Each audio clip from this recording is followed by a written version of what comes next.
Fred Buxton, welcome on Astrid. You studied the rise of populist radical parties in Austria, Italy, Germany, and Switzerland. So what do they have in common, and why do they win at the local level? As you say, I focus on the local level, on local power. And so the question might be, why care about the local level? Isn't this just fixing potholes and road signs? Is this something really significant? And I think it is. And I think it is for a few reasons. Besides it being generally overlooked and ignored, I think there are some very useful contributions that a local level analysis can provide to understand more about these parties. Well, actually, first, I think focusing at the local level also helps us to understand the people living at the local level more. So, firstly, what are the immediate consequences for the localities when the populist radical right enter positions of power here? And secondly, what are the wider consequences beyond that locality? For example, with the parties themselves, gaining power at the local level offers them opportunities, resources, which means that in some cases, the populist radical right have given special attention to particular localities, and this is perceived to help them win more broadly. But do you agree that that not everyone who votes for extremist parties has extremist views? So why do non-extremist people vote for extremist parties? In brief, I guess you could summarize the interpretations as twofold. So either there's an economic interpretation and a cultural one. So economically, there are people who are suffering from adverse economic circumstances, living in areas of high unemployment, their jobs being taken over by new technology, by globalization, and they're turning away from the mainstream parties and looking for something new with these populist parties. And then there's a cultural interpretation that says it's not just about jobs and the economy. It's also about people's values being contradicted by a new way of looking at the world, so that they feel that they're being left behind in terms of their views on race and gender. And they feel that these populist parties speak for them in a way that the mainstream parties do not any longer.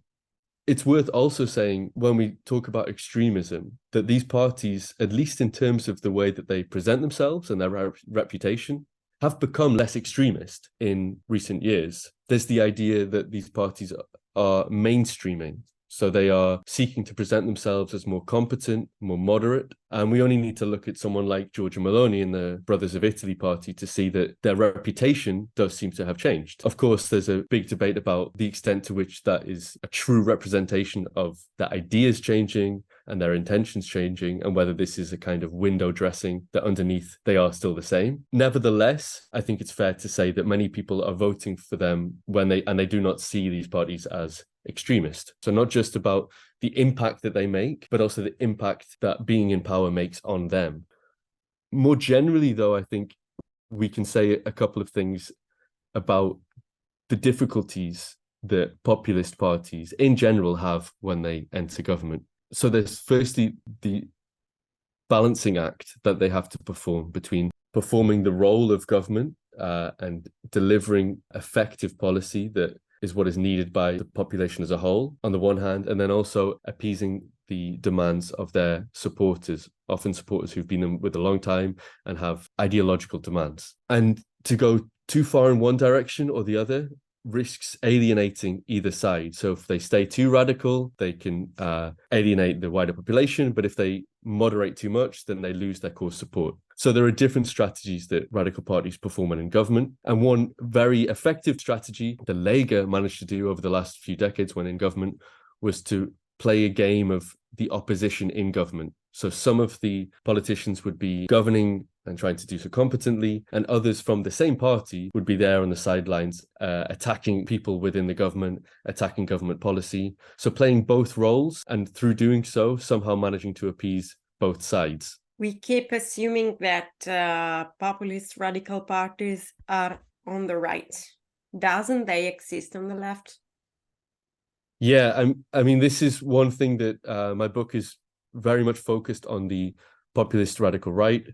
And it doesn't look at the many cases in Europe and elsewhere that are populist, are radical, but actually have a left-wing ideology. So in Southern Europe, we have many examples that emerged actually in the wake of the 2008 financial crisis in opposition to austerity policies often introduced by centre-left governments. And these examples of such populist radical left parties include Podemos in Spain, Syriza in Greece, also La France Insoumise and Jean-Luc Mélenchon in France. These parties pledge more equitable economic policies. They want to address economic inequality through greater state intervention, more redistribution. And all of these things sound very typically left. What's populist about them is that they also combine that with a promise to sweep away the casta, the corrupt establishment, the elites. And instead of talking about working class and class divisions, they talk about the people and trying to bring together a broader group of the people, which is a strategic choice made by these parties following the ideas of populism.